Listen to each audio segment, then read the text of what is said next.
All right, welcome to another episode of the Aspiring VC. Your host, Matt Snow with Mass Ventures here. I have the pleasure of talking to Julia Kahky at Panoramic Ventures. But before we talk anything about venture capital, let's talk coffee, Dunkin' or Starbucks. What's your pick? So full transparency, I'm not a coffee drinker. Never have been. So when I do get coffee, it's definitely for the taste. So like if I had to pick Dunkin' or Starbucks, I'm going Dunkies. But to be honest, Tim Hortons is where it's at when it comes to like fast food coffee. I lived in Michigan for 4 years. So the last breakfast I actually had in Michigan back in October last year was Tim Hortons coffee. It's hard to beat. Well, there you have it. First person to bring up Tim Hortons. But I appreciate you picking Dunks. I am a Dunkin' guy, and so that's my first filter when I'm talking to someone. So you passed the first test. Shocking being from being in Massachusetts. Yeah, exactly. Well, one day they're going to sponsor us on this. But let's just get like a 2-minute summary. Who are you? What's the firm? And what's the role that you're in? Yeah, absolutely. So originally from Florida, went to Duke for school, worked in banking for a summer, sort of realized that banking is not what I wanted to do. Wanted something where there was like a little bit more substance to it. And so I decided to accept a role at General Motors. They have a 3-year developmental rotational program where you go through 3 different rotations within the finance organization. And afterwards, you're in this pool of high potential candidates who they select from to become managers. And through that time there, I had the opportunity to work in the B2B space with like APIs and connectivity and telemetry. And that's really, I think, when I realized I wanted to work in the startup space, where I wanted to work in, business development and really, really early stage. So finished out the rotation. And then instead of staying within the finance program, I actually interviewed into a business development role within an incubator at General Motors. So there they have ancillary projects aside from the manufacturing business that GM is known for. And so I was working on a SaaS platform where we were collecting data from vehicles, converting it into, easy to digest screens, and then selling it to third parties. And so I was in charge of, the go-to-market strategy, the pricing strategy, partnership strategy, everything like that. And so I think that was a really, really good jumping off point for me to enter my career in venture, because I think that it's so good to have operations experience before you go into venture, because you can really understand from the entrepreneur's perspective. Especially, I'll get into it more, but Panoramic's a really hands-on firm where we really do like to stay on with the investors throughout the life of the with the entrepreneurs throughout the life of the investment. And so I think having that background in business development was really helpful. And, I've only been there a couple of weeks, but I've already seen it play out where, my advice is sought after, understanding how to think about a future strategy, how to think about, a pricing strategy, things like that. And so when I was in this role at GM, I did realize that I liked being able to work in the incubator space, but I was really more interested in being able to, invest energy in a variety of different companies. I really liked, back in college, how you would leave math class and then go to an econ class, and then go to a theater class, or, even in high school, I loved being able to think about different things just in a matter of minutes, having to sort of flip the switch. And so, I definitely realized that venture is what I was interested in doing. So applied to 100 different companies, went through a lot of interviews, learned a lot about venture just through the interviews, honestly. And then, I came across Panoramic and just really connected with the team. Everyone I spoke to was so welcoming. They were easy to talk to, answered all of my questions. Any concerns I had about the role or Atlanta or anything like that, they easily addressed it. Or if they couldn't, they would set me up with someone who could talk to whatever I was interested in. And so it was sort of a no-brainer. Once I got the offer letter, pretty much signed it immediately. And, I've been here about a month now, and it's a great company to work for.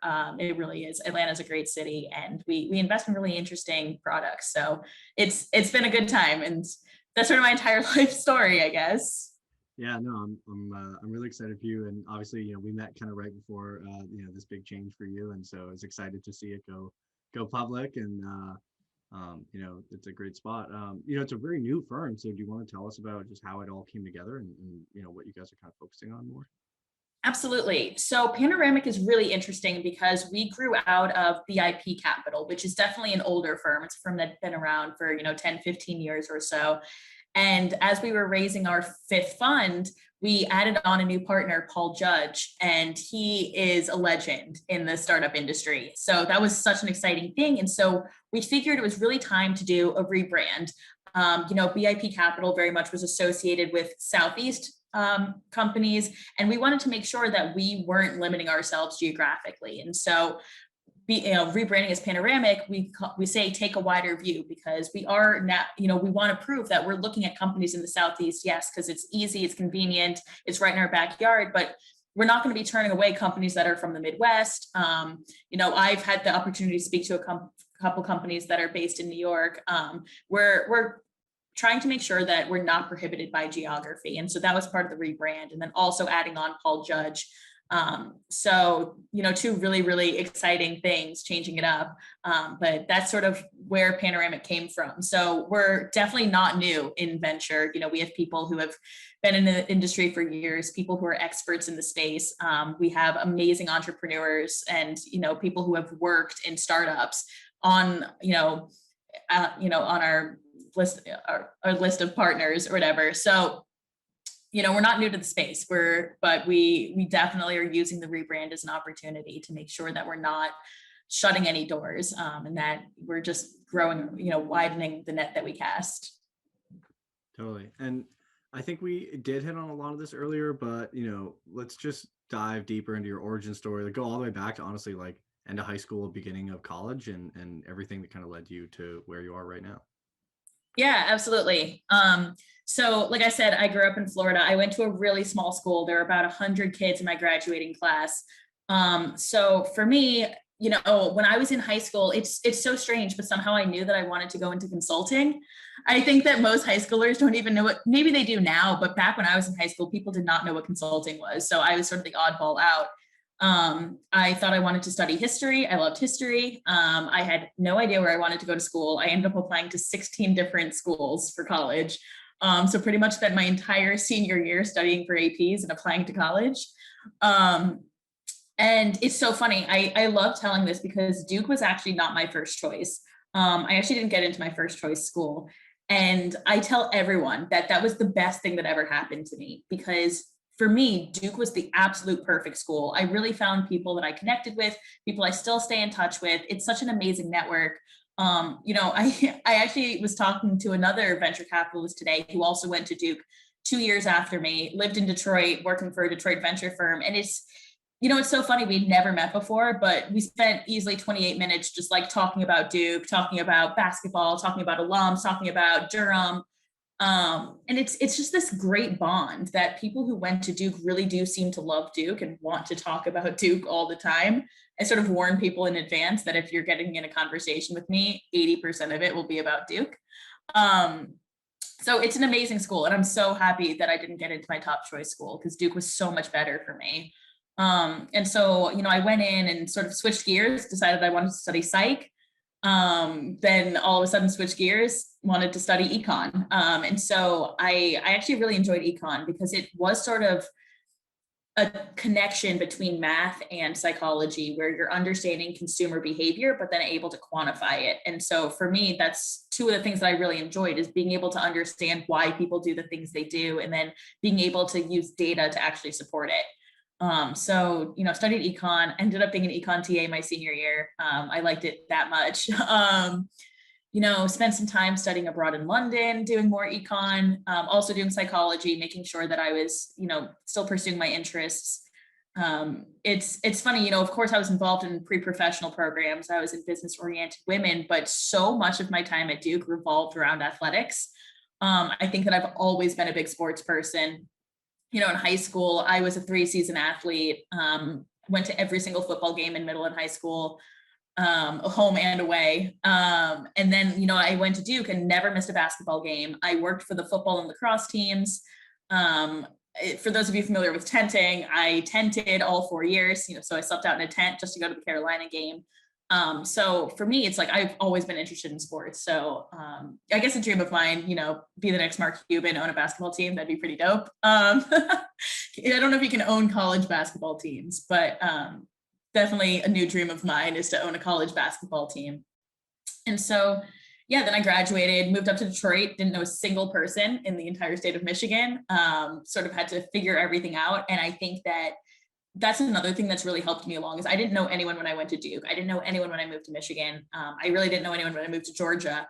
And I think that that's such a growing experience because it forces you to really learn about yourself, who you are as a person, what kind of a person you want to be to other people.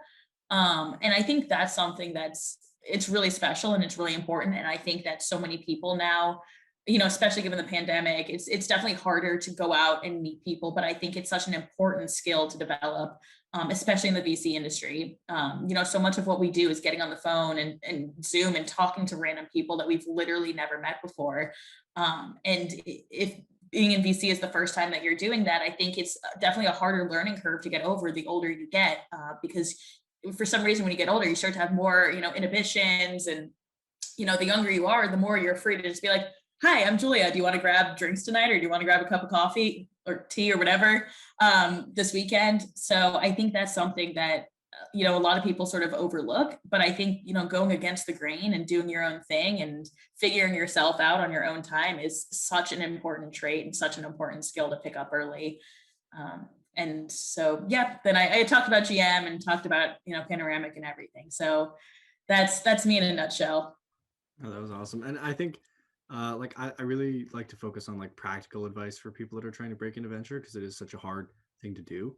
And it sounds like for you, one of these things was continually pushing your boundaries and putting yourself in these like uncomfortable or kind of new environments. But like what else outside of that, in terms of like networking and going after I don't know, the job application process both times, what are some of the other things you would recommend? Definitely. I think you're completely right. I love being uncomfortable. I say that it is the worst and best feeling at the same time because when you're in it, like all you want to do is cry and you hate it. But then I think it really does create the best products, like having no idea what you're doing. Like I could not tell you the 4 car companies that GM owned the day I set foot in that building. I was like, oh, you guys own Chevy? I had no idea. So, just like I was so out of my element working for a car company. And then it really forced me to learn. I learned the entire portfolio of vehicles my first week there. I think that, being uncomfortable is the best thing you can do for yourself just in life. And in terms of just like getting into venture capital, one of the biggest things I tell anyone who I talk to is don't do something because you feel like that's what you should do. I've seen so many people posting on Slack groups saying, I've been told that I have to go into banking, investment banking in order to get into venture capital, or I've been told that I have to work in a product development role within a startup. And you know what? Like I literally worked in finance. I was an auditor for a year at a large car company that it's been around for over 100 years. It's almost the complete opposite of a startup, but I still ended up at a VC firm. I think that you should honestly do what you want to do. If something is pushing you a certain way, like you'll end up where you're supposed to be. And it may not even be venture. Like you can't know what you want to do until you're doing it. And I think, it's great to say when you're 16 years old, I want to be a venture capitalist. That's my dream. But until you start doing it, what if you get into it and you hate it? What if you realize that you hate cold calling people? What if you realize that you hate having to do research on a variety of different markets that you may not have an interest in? I think that by only following one path and sort of putting on the blinders to anything else, you're really going to limit yourself and you may end up in something that you don't enjoy doing just because it's, a goal that you set for yourself X number of years ago. So I think that's something really important. It's just being open to opportunities. When I was in high school, I said that I wanted to go into consulting. And then when I went to college, to be completely honest and transparent, I switched my trajectory towards investment banking because I was told that investment bankers make more money. And at the time, I thought making money was the most important thing in the entire world. So started going down that trajectory. And it wasn't until I was actually sitting in the desk at, one of the bulge bracket banks that I was like, you know what, this is not what I want to do. I'm not happy. I don't like waking up this early and coming home this late. I'm someone who's like, I'm very social. I love hanging out with people and I didn't have the hours to do that. So for me, I think that was such a great learning experience. So I think that being told that from other people, like this is what you need to do to get into venture capital, I think that is the most counterproductive advice that anyone can give. So my advice is do what makes you happy. The reason I took the job at GM is honestly the people, not because I had any interest in cars, but because every single person I spoke to during the interview was so warm, so welcoming, so easy to talk to. It was one of the hardest super days I had. And honestly, the conversations went so fast. Like there would be people tapping at the window telling me to get out of the room because the interview had been over for 10 minutes. The time just flew by. And those were the people I wanted to work with. You spend so much of your waking hours working with people. You spend the majority of your waking hours with the people that you work with. So you might as well enjoy it. You might as well enjoy the people. And I think that's something that a lot of people overlook is being happy at your job. Um, you know, it's silly, I think like growing up, I was always like, okay, make a lot of money and then be happy, but life is too short for that. Especially in this COVID world, we've learned that, life can be really short and you don't want to spend the time that you have here being unhappy just to achieve some goal 10 or 20 years from now. So, I think I've always been a huge proponent of like the pursuit of happiness, do the things that make you happy. I think also in terms of like the job search, something that's so important, something that I didn't realize is having boundaries and having things that you absolutely will say yes to and things that you absolutely will say no to. Whether that be the hours that you work, the days that you work, the salary that you get paid, the city you live in, it is okay to have things that are non-negotiables for you. For me, I respect my Saturdays. Like I don't like working on Sundays, but I'll do it. But Saturdays are mine. And so that's always been important to me. When I interview at a company, it's, do your employees work on Saturdays? And they say, well, occasionally, well, for me, I'm not going to be an employee that works on Saturdays. I'll work 24/7 or, 24/6, but I won't work on Saturdays. So I think that's also important just in terms of the job search is, making sure that if you have a non-negotiable, it truly is non-negotiable. And then, in terms of breaking into VC, it 100% was persistence. I got so many rejections. I made it to so many final rounds and was, told you don't have enough banking experience or you don't have enough operational experience or, the pitch was good, but we found someone whose pitch was a little bit better, a company that we're actually going to go forward with. You just have to be able to be comfortable dealing rejection and knowing that if it's something you really want, you won't give up. And you realize that if you're willing to give up, then it's not something you really wanted. And that can be just as helpful too. If you realize that you get 5 rejections and you're like, it's not worth it, great. Find something else where you're going to sit through 10, 20, 30 rejections. I love that Airbnb saved every single one of their rejection emails because look at them now. I mean, they're huge. So if you really want something, that's such a telling thing. It's, both sides of the coin. If you really want something, work for it. And you'll only know that you really want it if you're willing to put in the work for it.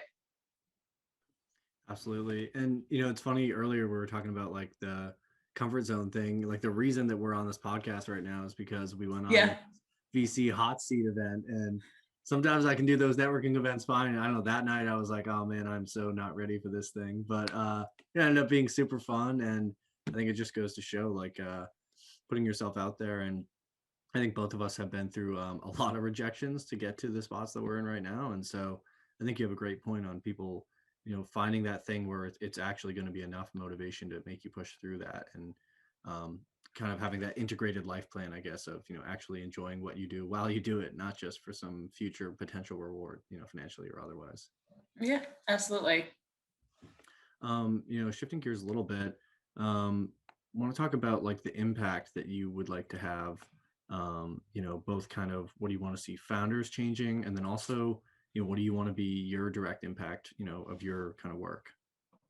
Yeah, I mean, I thought long and hard about this question because it's so hard to think about, what is the lasting impact that I want to have? Because, so much of what you do, you sort of just think, all right, I'm doing this like for me, or I'm doing this just because my boss told me to do it. I think when I really think about myself, I know that I love traveling. I say that I have 2 passions in life, traveling and Duke men's basketball. And so for me, whenever I travel, it's so interesting. I love learning about other cultures and, there's always something that could be better in another country. And, I'm not saying better, to match the United States. I'm saying better, like the United States has stuff to work on. Germany has stuff to work on, England, Australia, India, Brazil, all of these amazing countries that I've had the pleasure and opportunity to travel to. And I think for me, when I go to these places, I realize, there are so many ways that a founder could come in here and make this process more efficient, or be able to minimize the disparity in wealth. I think two of the places that had the biggest impact on me were actually Brazil and India, because being there, you really do see, right next to each other, such disparity in wealth. And there's so many things where I would love to go in and, support an entrepreneur who is coming in and making it so that healthy food is more accessible to some of these communities, because they're able to lower the price, or they're able to bring more farms more local, or they're able to get these people into certain jobs and things like that. And so, I really see myself as a global citizen, and the impact that I want to make is really making not just my immediate bubble a better place, but making the entire world a better place. I do a lot of personal investments, and a lot of the stuff I invest in is in these developing regions. I love Latin America. I love Africa. So many of the investments I do are, expanding banking access, expanding, mortgage access, expanding, or, reducing food insecurities. The first company I ever wrote an investment memo on was a vertical farming company that is focusing on regions that are difficult to grow in, like Siberia and the Middle East.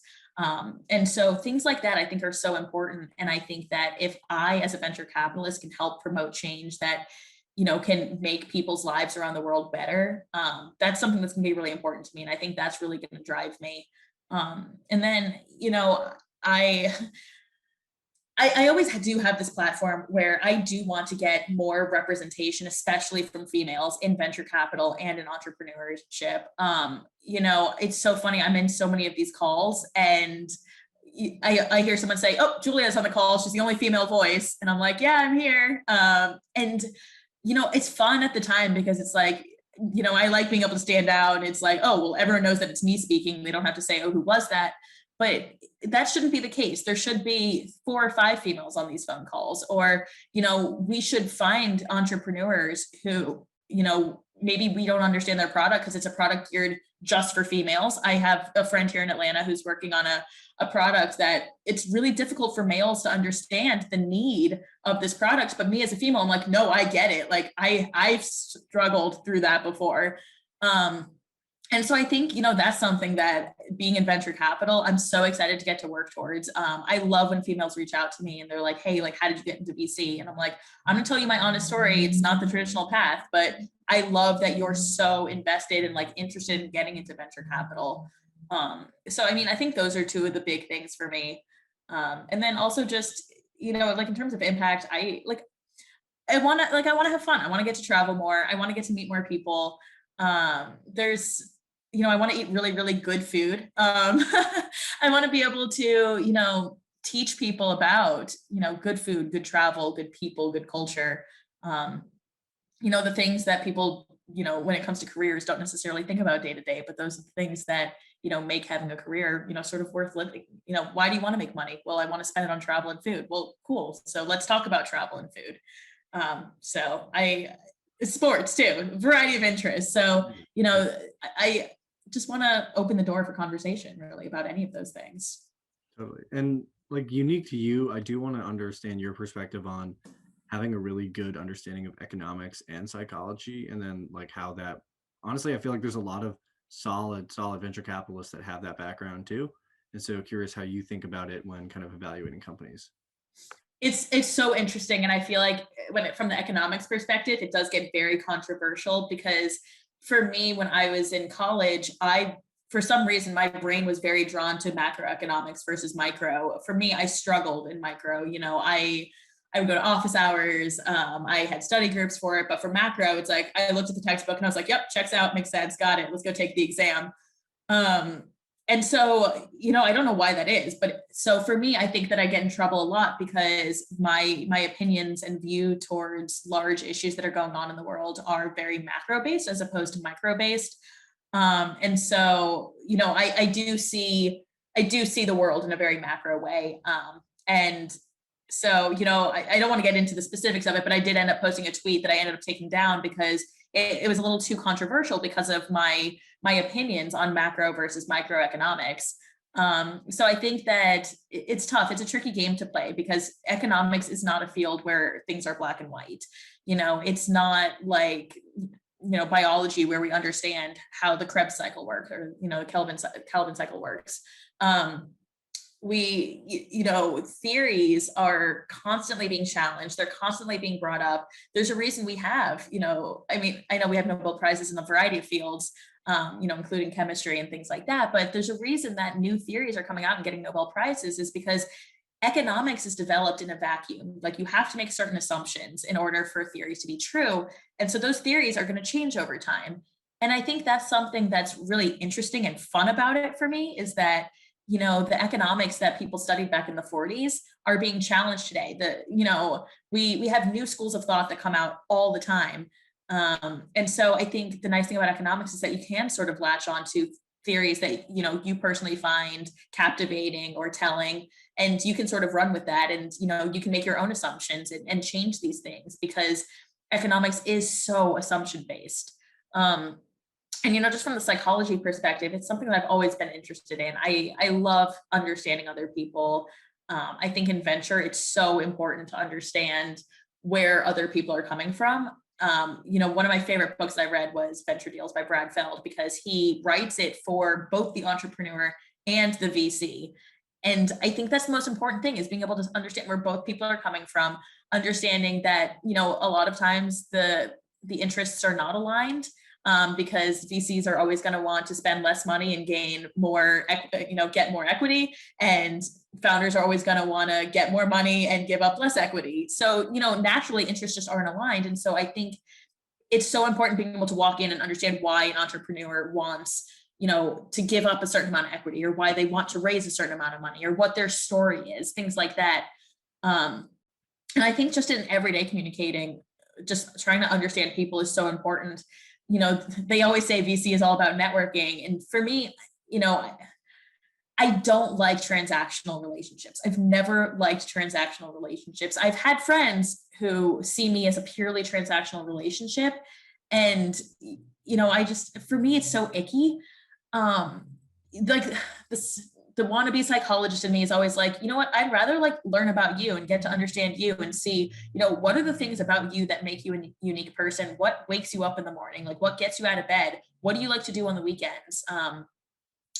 People are so interesting. People are so diverse.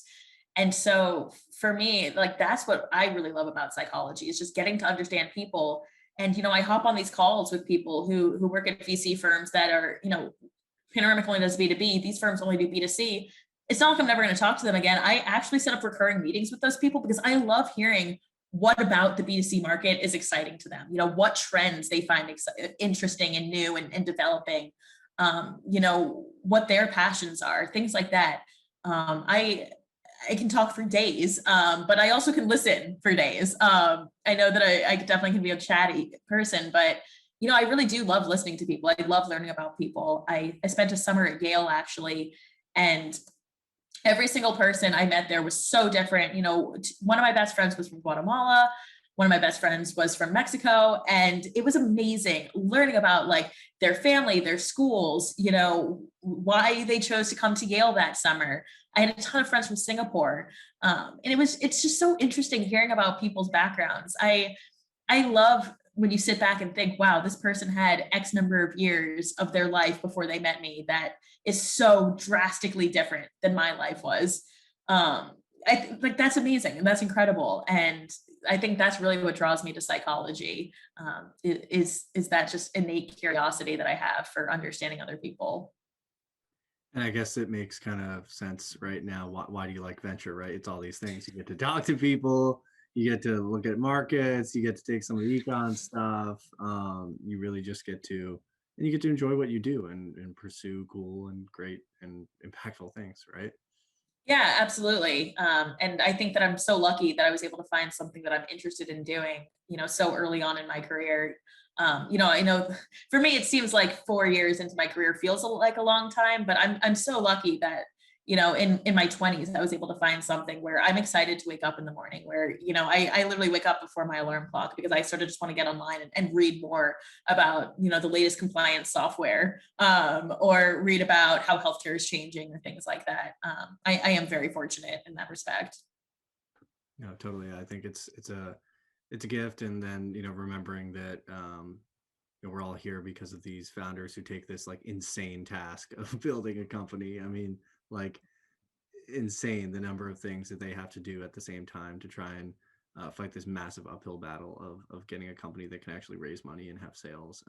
And it's just, I feel like my appreciation for that as I get closer, going from kind of the fund of funds co-invest world to like going to the early stage world and just seeing like, oh, wow, this is what's going on. This is how much, is being undertaken by these founders.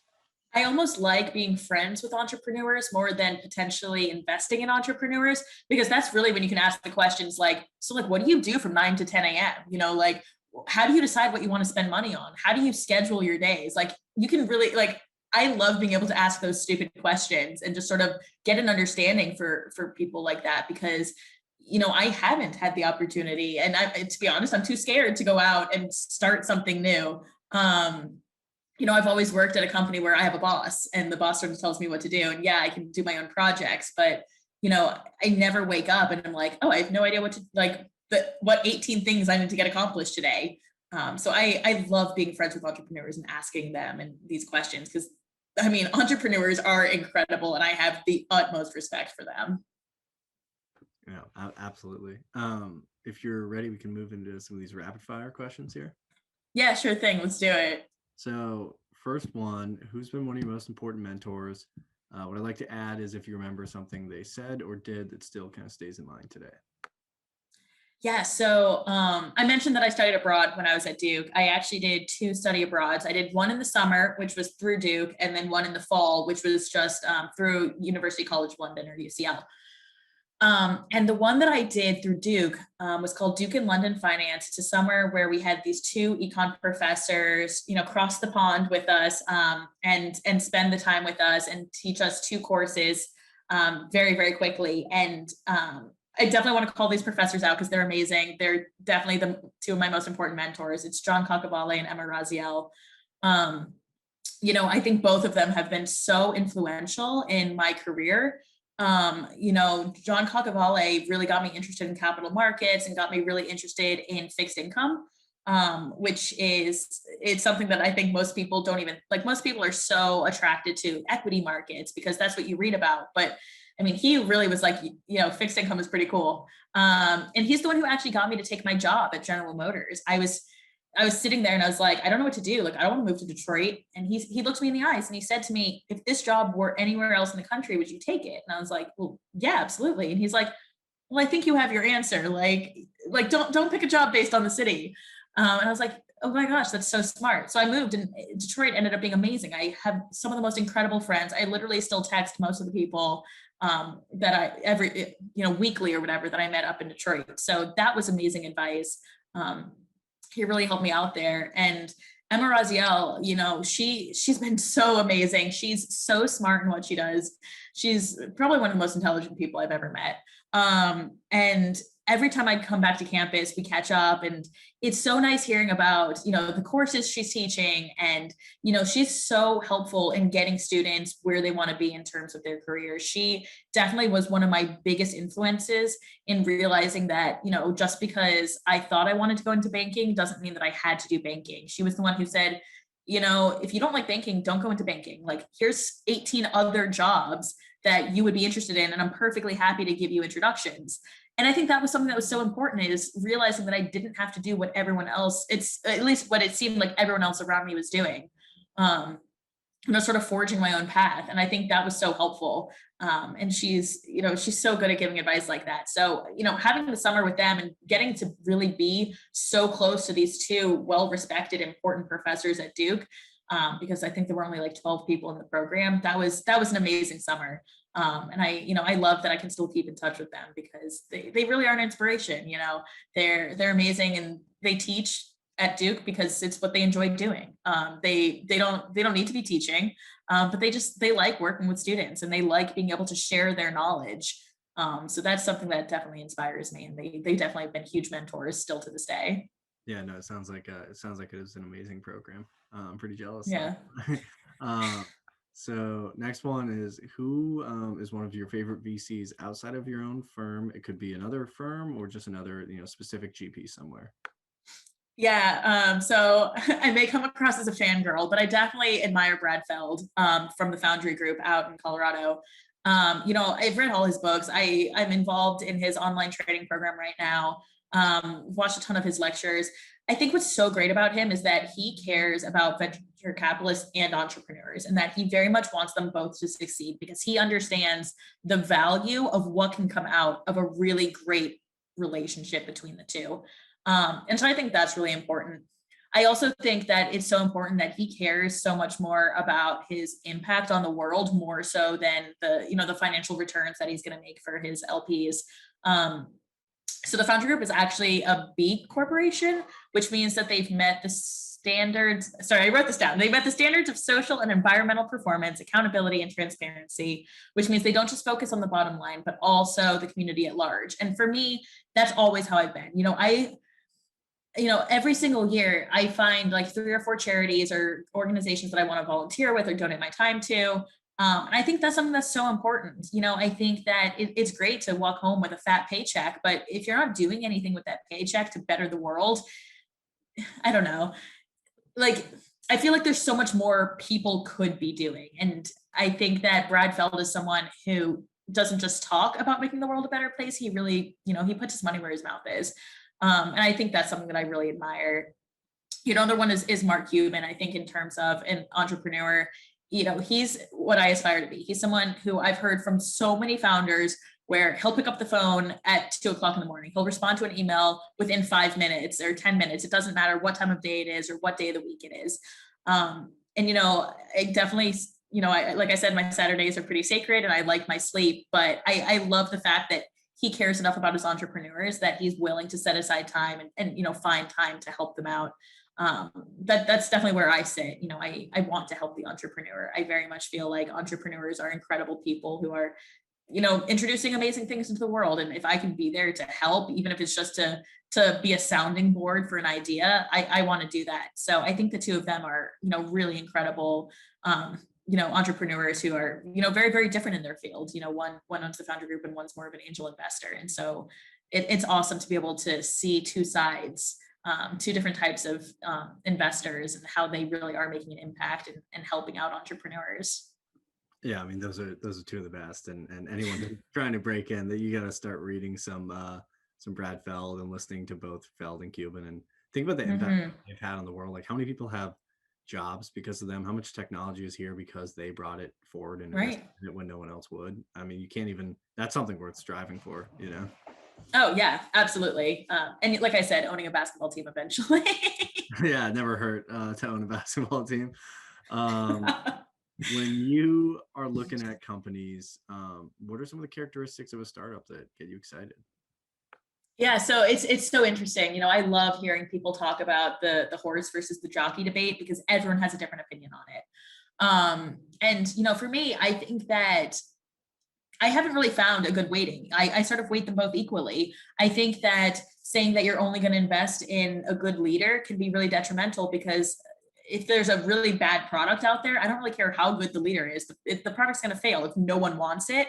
And it's the same thing on the other side. You can have an amazing product, but if you don't have a team that's going to push it to market and really get big sales, it's going to fail.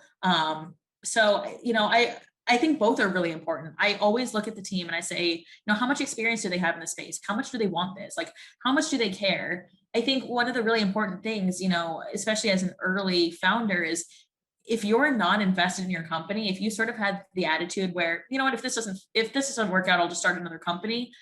That's not necessarily a founder that I want to get behind. I want a founder who believes in their product and says, what, if I have to pull out a personal loan to make this company work, I'm going to freaking do it.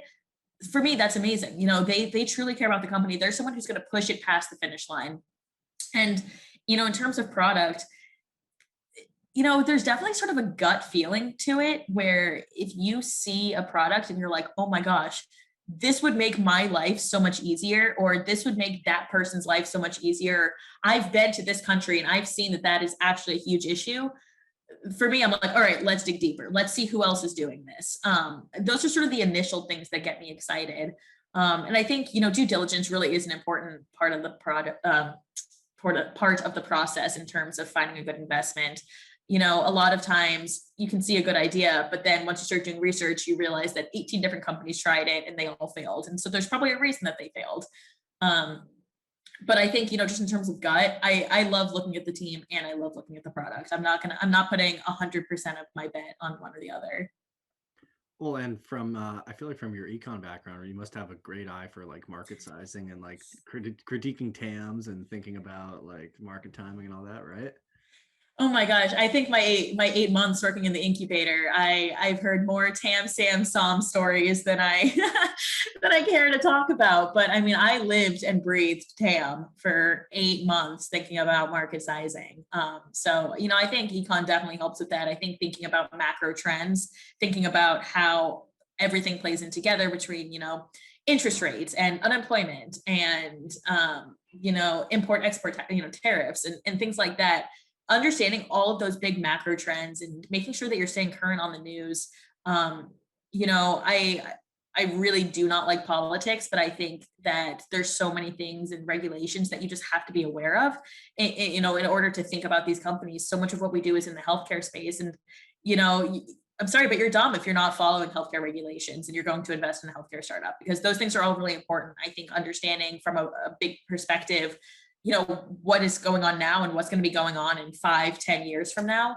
Absolutely. Those things are so important, because when you're investing in a private company, especially early stage, it's not going to go public in a year. You have to think about what's going to happen 10 years from now. So I definitely think having that econ background helps think about the, longer term down the road. Oh, absolutely. And, when you're trying to educate yourself, like what are your go-to podcasts, some of your favorite books that have helped you along the way, blogs? I know you mentioned Venture Deals earlier. Yeah, I cannot recommend Venture Deals enough. I tell everyone to read it. It's amazing. It's funny. The pages are literally worn out from the number of times that I've read it and underlined it. I think every line has been underlined and highlighted at this point. So that's an amazing book. In terms of like emails that, email list that I set up for Charter, CHARTR, is amazing. They visualize data, which is such an easy way to digest it. I get Axios Pro Rata every day. It's a long email, but let me tell you, it'll tell you everything that is going on in the venture space, the PE space, the SPAC space. It's amazing, because like every single thing that you read on there, it's going to appear in Crunchbase and TechCrunch and every other email that you get. So that's definitely a good one-stop shop if you want, a good email to read in the morning. And then in terms of podcasts, I love 20-Minute VC with Harry Stebbings. I really like This Week at Startups with Jason Calacanis. And in terms of just like getting general economic news, I honestly cannot find anything better than Market Snacks by Robinhood. It's these two guys who were roommates in college, and they come up with 3 stories every single day, like the biggest stories that you need to know about from a financial perspective. And they do it in a really fun way where they relate it to information that you already know about. So, they had a podcast on NFTs, which was just so accessible. It really broke down and made it easy for anyone to understand. I'm sure a lot of people heard that Netflix is going to start charging people, so they stop sharing passwords. I didn't feel like reading the article about it. I was sort of like, okay, it's fine. I'll just get my own Netflix account. But they broke that story down. I understood everything. They always have fun, like fast facts at the end. So for me, I cannot recommend that podcast enough. Absolutely love Market Snacks. Yeah, another one I was going to throw out there. I feel like you in particular would love this one. Is I don't know if you've heard of like Real Vision, but they have this platform that's like basically Netflix for finance, and they have a daily stock market briefing, and I think it's free on the Apple Podcast for that specific segment of it. But it's just awesome to have, because I've always I feel like a lot of people in venture aren't joke that they aren't good with publics and public markets. It's like not a good thing to like be bad at. Like you should try to be better at knowing what's happening with the S&P and the Dow and stuff. So it's nice to have this daily video where like these brilliant people are just, this is what happened and this is why we think it's happening, and to just have that daily touch point is kind of fun. Absolutely. I'm definitely going to check that out because I know what's going on in the public markets, but I definitely agree. I definitely do not follow it as closely as I used to when I was working in capital markets. So a fixed income. So it's worth worth being close to all that stuff. I know. Took this one from Tim Ferriss. Really love this question. What's a purchase of $100 or a couple hundred that has had like an outsized impact of happiness or utility in your life?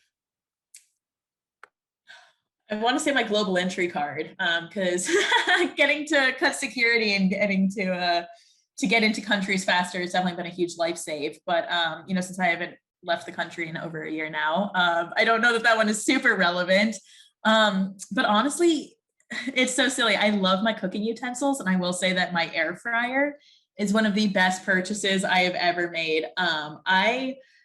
I'm working long hours. I come home from work and I do not feel like cooking a really intricate meal. Sometimes it's so nice just to be able to cut up some potatoes, chicken, broccoli, whatever, shove it in the air fryer, go take a quick shower, come back, and it's done.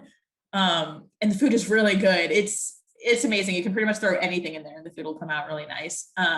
So, for those of you who do not have air fryers, I know that it's like very trendy right now, but there's a reason that everyone has them. It's amazing. And it's great if you're in a rush, or if you're trying to multitask and cook.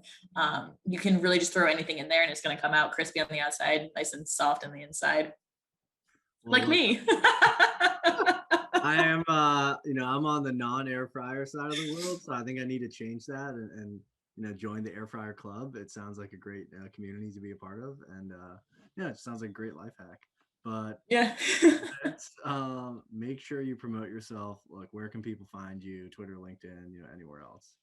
Yeah, I definitely check LinkedIn probably the most frequently of all like the social media sites. So it's just my name, Julia Kahky on LinkedIn. I do have Twitter.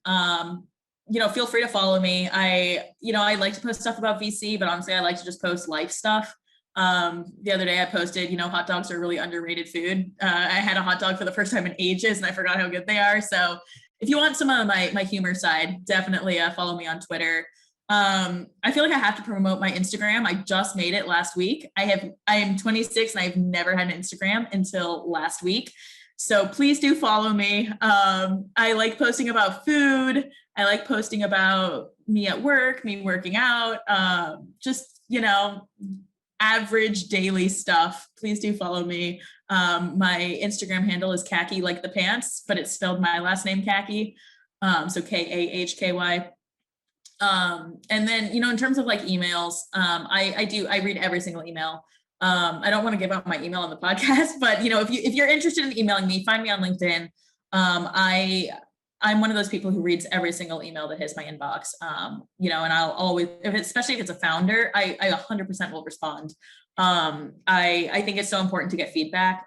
And so for me, I'll never just say, no, I'm not interested. I'll say, sorry, our fund has covenants that we can't invest in XYZ, or, once you hit X ARR, please talk to me again. I think it's so important for entrepreneurs to get feedback to continue improving. I think it's important for everyone to get feedback to continue improving. So please do shoot me an email. 100% will respond to that. Awesome. Well, Julia, thank you again for taking the time to come on. It's been a super fun conversation as always, and excited to stay in touch. Yeah, absolutely. Thank you so much for having me. This was fun. Definitely made me think a little bit. Of course. Yeah. We'll talk again soon. All right. Sounds good. Looking to innovate, invent, and disrupt? We're your partner to fuel your growth. Contact us to learn more.